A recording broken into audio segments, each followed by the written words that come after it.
नाज़रीन आदाब, आप देख रहे हैं आलमी सहारा। वक्त हो गया खबरनामे का। खबरनामा शुरू करने से पहले देखते हैं हेडलाइंस।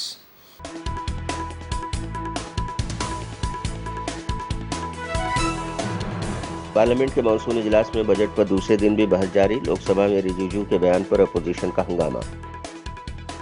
पार्लियामेंट में तृणमूल कांग्रेस के रुकन अभिषेक बनर्जी ने बीजेपी पर किया शदीद हमला। कहा, यह बजट दो इत्तेहादी पार्टियों के लिए किया गया तैयार। नीट यूजी की मेरिट लिस्ट की जाएगी जारी। सुप्रीम कोर्ट ने साजिर किया हुक्म। और इजरायली वजीर आजम नेतन्याहू ने अमेरिकी कांग्रेस में किया खिताब। कई डेमोक्रेट्स ने किया बायकॉट।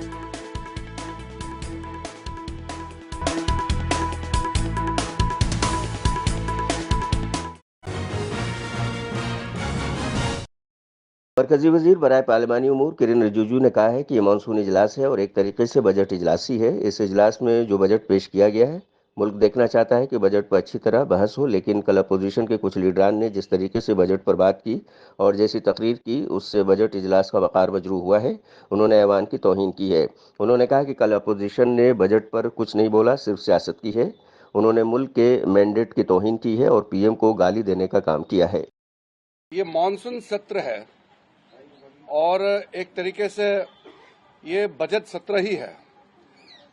तो इस मानसून सेशन में जो बजट पेश किया गया, कल बजट का पहला दिन था चर्चा का, और कल की चर्चा में आप सबने देखा होगा एक शानदार बजट मोदी जी के नेतृत्व में ऐतिहासिक तीसरी टर्म का पहला बजट पेश होने के बाद देश ये देखना चाहते हैं कि बजट पे चर्चा अच्छी तरह से हो, सार्थक हो, ये सब चाहते हैं। कल अपोजिशन पार्टी के कुछ मेंबर, खास करके कुछ दल के नेताओं ने जिस तरीके से बजट के समय में टिप्पणी की और जैसे भाषण दिया, मैं उसको सबसे पहले तो खंडन करना चाहता हूं कि बजट सेशन का गरिमा को नीचे गिरा करके इन्होंने सदन का अपमान भी किया है। प्रधानमंत्री जी ने पहले ही कह दिया कि दल के लिए जो कुछ करना था चुनाव में किया है, अब देश के लिए सबको मिलकर काम करना है। दल के लिए नहीं, देश के लिए अगले 5 साल देश के लिए सबको करना है, प्रधानमंत्री जी ने अपील किया। पार्लियामेंट में बजट पर बहस के दौरान तृणमूल कांग्रेस के रुकन पार्लियामेंट अभिषेक बनर्जी ने मरकजी हुकूमत और बीजेपी पर शदीद हमला किया है। उन्होंने मरकजी बजट को अवाम मुखालिफ करार देते हुए कहा कि ये दो इत्तेहादी पार्टियों के लिए तैयार किया गया बजट है। बजट पर अपनी तकरीर के दौरान अभिषेक बनर्जी ने रोजगार के हवाले से भी मोदी हुकूमत को कटहरे में खड़ा किया और कहा कि मोदी जी के तीसरे दौर में भी नौजवान बेरोजगार हैं। अभिषेक बनर्जी के जरिए किए गए मरकजी हुकूमत व बीजेपी पर तनकीद से लोकसभा के स्पीकर कई बार नाराज हुए। So shockingly, counterfeit notes increased by 10.7% in 22, with fake 500 rupees note rising to 101.93% and 2000 rupees note by 54%. Sadly, 130 fellow Indians lost their lives due to heat and the strain of standing in long queues, falling victim to this eccentric decision. That's why we say E for eccentric. Now I come to the last letter. Sir, T. T for tragedy. माननीय सदस्य, T for tragedy. माननीय सदस्य, आप वर्तमान budget पे बोले 2016 के बाद तो 2019 नहीं। सर मैं जवाहरलाल नेहरू का बात तो लोग बोलेगा। सर जवाहरलाल नेहरू का बात तो लोग बोलेगा। कोई 60 साल पहले जवाहरलाल नेहरू का बात करेगा, दूसरे नेताओं का बात करेगा, तब आप कुछ नहीं बोलेंगे। सब बोलते मैं हैं। 5 साल पहले का डिमोनेटाइजेशन का बात करूंगा तो आप कहेंगे भाई वर्तमान इशू पे बोलिए। बजट सर पे। ये बजट पे। पक्षपात नहीं चलेगा सर। बजट पे मैं बजट पे ही बोल रहा हूँ।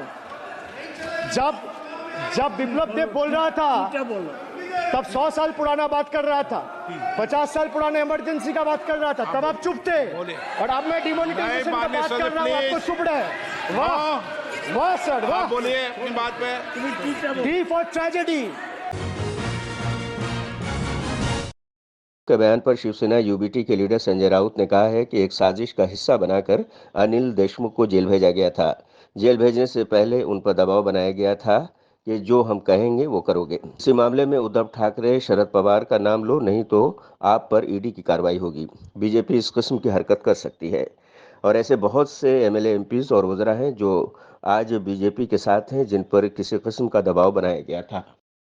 यह देखिए, अनिल देशमुख जी राज्य के गृह मंत्री रहे,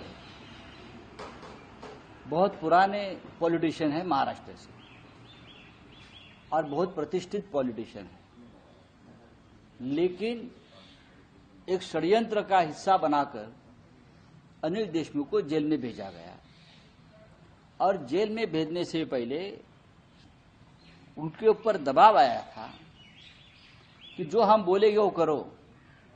उद्धव ठाकरे जी का नाम लो, शरद पवार जी का नाम लो, किसी केस में आदित्य जी का लो, नहीं तो आपको आपके पीछे ईडी लगाएंगे और जेल में भेजेंगे। ये बात जब मैं जेल में था, देशमुख साहब भी जेल में थे, तब उसने मुझे बताई थी 2 साल पहले, और बाद में भी ये बहुत बार सार्वजनिक मंच पर ये बात उसने कही है।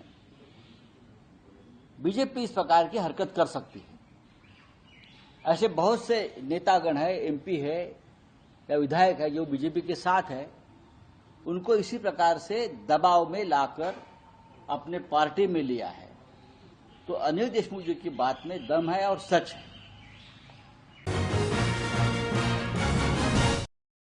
जम्मू कश्मीर में दहशतगर्दाना सरगर्मियों पर डेमोक्रेट्स प्रोग्रेसिव आज़ाद पार्टी के सदर गुलाम नबी आज़ाद ने कहा है कि ये सिर्फ डोडा में नहीं बल्कि राजौरी, पुंछ में 2 साल से चल रहा है। अचानक दहशतगर्दाना सरगर्मियां होना, इससे हमें परेशान होने की ज़रूरत नहीं है। उन्होंने कहा कि कई सालों बाद दहशतगर्दी से राहत मिली थी, लेकिन फिर से ऐसी सरगर्मियां, दहशतगर्दी का ख़त्म होना तरक्की, अवाम और रोज़गार के लिए ज़रूरी है। ये सिर्फ डोडा में नहीं है, पूरे जुमा सुबह जम्मू में, बल्कि अगर देखेंगे तो रजौरी, पुंछ में 2 साल से चल रहा है। और अभी 1-2 महीने से, चाहे वो रजौरी, पुंछ हो, चाहे वो कठुआ हो, सांबा हो, चाहे वो डोडा हो, चिनाब वैली के दूसरे हिस्से हों, उन तमाम जगहों पे होता है। और अभी 1-2 दिन से तो अभी कश्मीर में भी शुरू हो गया, जैसे कल ही हुआ था और कुछ दिन पहले भी, 1 हफ्ता पहले कुपवाड़ा डिस्ट्रिक्ट में हुआ। तो ये अचानक मिलिटेंसी का गुज़श्ता 2-3 महीनों से होना, ये भी एक अजीब बात है और इससे हमको परेशान होने की भी जरूरत है कि उनके बड़े अरसे के बाद, कई मुद्दत के बाद, कई सालों के बाद मिलिटेंसी से एक राहत मिली थी पूरी रियासत को, और जिसकी वजह से टूरिज्म दोबारा बहाल हो गया था। टूरिस्ट अब दूर दराज इलाकों में जाना शुरू हो गए थे। तो इस बढ़ती हुई मिलिटेंसी से हमारा फिर दोबारा नुकसान होगा। इसलिए हमारी सिक्योरिटी फोर्सेस, मेरी जो इतला है तो सिक्योरिटी फोर्सेस कहते हैं कि मिलिटेंट्स एक्टिव नहीं है, हम एक्टिव हैं। झारखंड के बीजेपी सदर बाबूलाल मरांडी के बयान पर झारखंड हुकूमत में वजीर बन्ना गुप्ता ने कहा है कि अगर इनका कहना है कि दरअंदाजी हो रही है तो दरअंदाजी रोकना बीएसएफ, हिंदुस्तानी हुकूमत और वजीर दाखिला का काम है। मुल्क की सरहदों की हिफाजत भारत सरकार की जिम्मेदारी है और इसका मतलब ये है कि ये उनकी नाकामी है और वो इसे हिंदू मुस्लिम के चश्मे से देखकर अपने सियासी नफा नुकसान को देख रहे हैं। यदि इन लोगों का ये कहना है कि साहब घुसपैठ हो रही है, तो मैं आपसे पूछता हूं कि ये घुसपैठ हो रही है, तो ये घुसपैठ यदि सीमा के अंदर घुसपैठ हो रही है तो ये बॉर्डर सिक्योरिटी फोर्स का काम है, भारत सरकार का काम है, गृह मंत्री जी का काम है। ये काम राज्य सरकार का नहीं है। सीमाओं की सुरक्षा, देश की सीमाओं की सुरक्षा भारत सरकार की जवाबदेही, जिम्मेवारी है। इसका मतलब है कि वो फेलियर हो रहे हैं, अब वो फेलियर हो रहे हैं और वो इसको जो है हिंदू मुसलमान के चश्मे से देखकर अपने राजनीतिक फायदा, नफा, नुकसान की बात सोचकर ये इस तरह का अनर्गल प्रलाप कर रहे हैं। और मैं समझता हूं कि ये पूरी तरीके से भारत सरकार की जवाबदेही, जिम्मेवारी है, इससे वो बच नहीं सकते हैं। तो निर्वाचन आयोग की अरे भाई, निर्वाचन आयोग की भूमिका, अब देखिए वो, अरे भाई वोटर आईडी की बात की है, कल तक वो यहाँ की बहन बेटियों के बारे में भी कह रहे थे।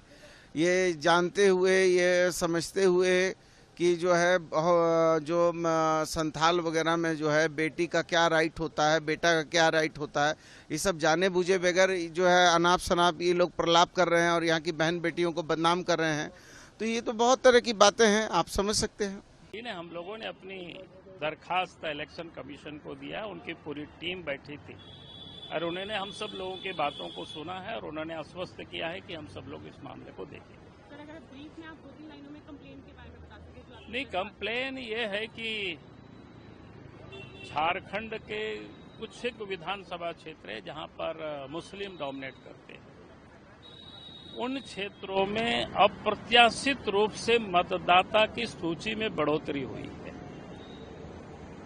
अब 20% से लेकर के 123% मतदाता सूची में फर्जी तरीके से मतदाता के नाम वहां बढ़ाए गए।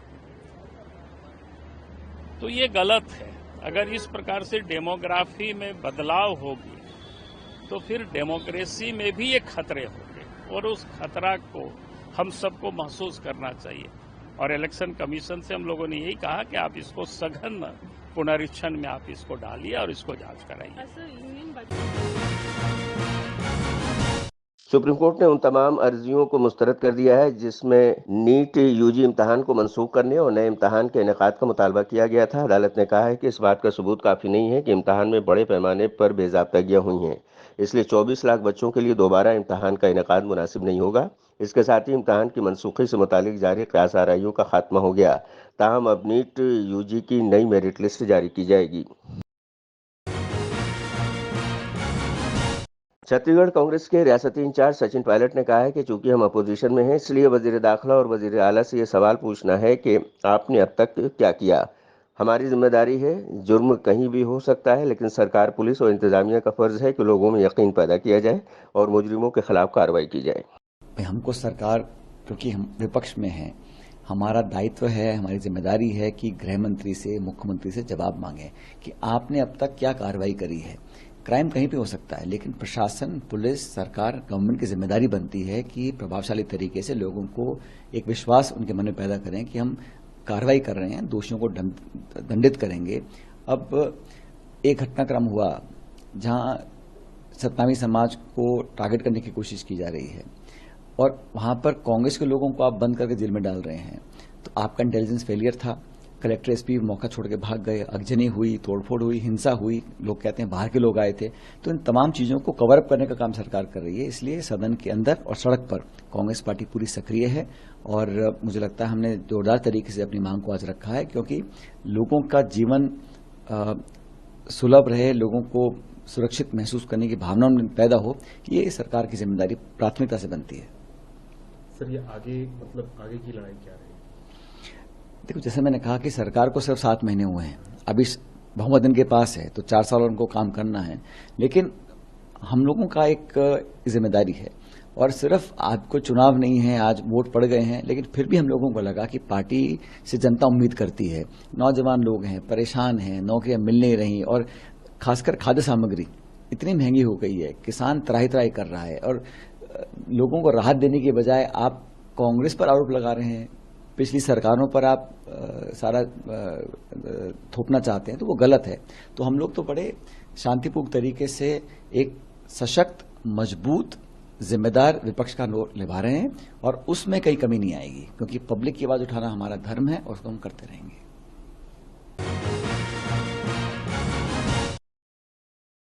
यूपी के मुजफ्फरनगर के मंसूरपुर में पेट्रोल पंप पर कांवड़ियों को आम खाकर वहीं गुठली फेंकने से मना करने पर वहां काम करने वाले मुलाजिम को भारी पड़ गया। मना करने पर मुश्तइल कांवड़ियों ने मनोज नामी मुलाजिम को बेरहमी से पीटा और पेट्रोल पंप के ऑफिस में तोड़फोड़ की। मनोज को जख्मी हालत में अस्पताल में दाखिल कराया गया है, जहां उसकी हालत नाजुक बताई जा रही है, जबकि पुलिस का कहना है कि मनोज को मामूली चोटें आई हैं। दूसरी जानिब मुजफ्फरनगर के ही शिव चौक पर कांवड़ियों ने एक शख्स को सड़क पर गिराकर बेरहमी से पीटा। पुलिस ने मौके पर पहुंचकर इस शख्स को बचाया और कांवड़ियों को डांट कर खदेड़ा। मारपीट की वजह अभी वाज़ेह नहीं हुई है। आज 24 जुलाई 2024 को शाम को लगभग 4 बजे के आसपास थाना मंसूरपुर क्षेत्र अंतर्गत बेगराजपुर में एक पेट्रोल पंप था। वहां पे कुछ कांवड़ यात्री रुके हुए थे। वहां पे कांवड़ियों द्वारा एक आम खा करके गुठली फेंका जा रहा था, जिसपे वहां के एक कर्मचारी ने मना किया। उस मना करने में उनके बीच बहस शुरू हो गई और वो फिर मारपीट में तब्दील हो गई। और जब वो वहां से केबिन की तरफ भागा तो वो उसके पीछे दौड़ लिए, जिसमें केबिन के एक शीशा भी टूट गया और उसके साथ जो हल्की फुल्की मारपीट हुई है और उसको तत्काल हॉस्पिटल के लिए भेज दिया गया है। मौके पे शांति व्यवस्था है और अग्रिम कार्रवाई की जा रही है। अमेरिका के सदर जो बाइडेन ने इंतखाबी दौर से दस्तबरदार होने के बाद बुध की शब कौम से खिताब किया और कहा कि वो कौम को मुत्तहिद रखने के लिए मशल नई नस्ल को सौंप रहे हैं। सदर बाइडेन पर कई हफ्तों से डेमोक्रेटिक पार्टी के बाद अरकान की जानिब से दबाव था कि वो सदारती दौड़ से अलग हो जाएं। जैसा कि आप जानते हैं कि हालिया हफ्तों के दौरान ये मुझ पर वाज़े हो गया है कि इस मुश्किल वक्त में अपनी पार्टी को मुत्तहिद करने की ज़रूरत है। बतौर अमरीकी सदर दुनिया में मेरी क़यादत और अमरीका के मुस्तकबिल के लिए मैं अपनी दूसरी मुद्दत के लिए अहल था, लेकिन हमारी जमहूरियत को बचाने के दरमियान कुछ भी नहीं आ सकता, चाहे वो मेरी ज़ाती ख्वाहिश ही क्यों ना हो। लिहाजा मैंने फैसला किया है कि आगे बढ़ने का बेहतरीन तरीका यही है कि मशल नई नस्ल को सौंपी जाए।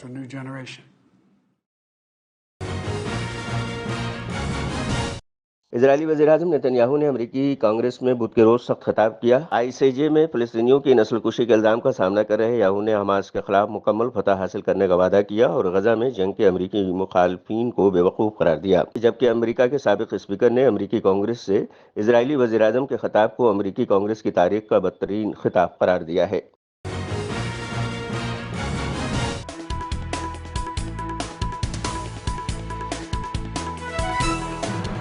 पार्लियामेंट के मानसून इजलास में बजट पर दूसरे दिन भी बहस जारी। लोकसभा में रिजिजू के बयान पर अपोजिशन का हंगामा। पार्लियामेंट में तृणमूल कांग्रेस के रुकन अभिषेक बनर्जी ने बीजेपी पर किया शदीद हमला। कहा यह बजट दो इत्तेहादी पार्टियों के लिए किया गया तैयार। नीट यूजी की मेरिट लिस्ट की जाएगी जारी। सुप्रीम कोर्ट ने सादिर किया हुक्म। और इजरायली वज़ीर-ए-आज़म नेतन्याहू ने अमेरिकी कांग्रेस में किया खिताब। कई डेमोक्रेट्स ने किया बाइकॉट।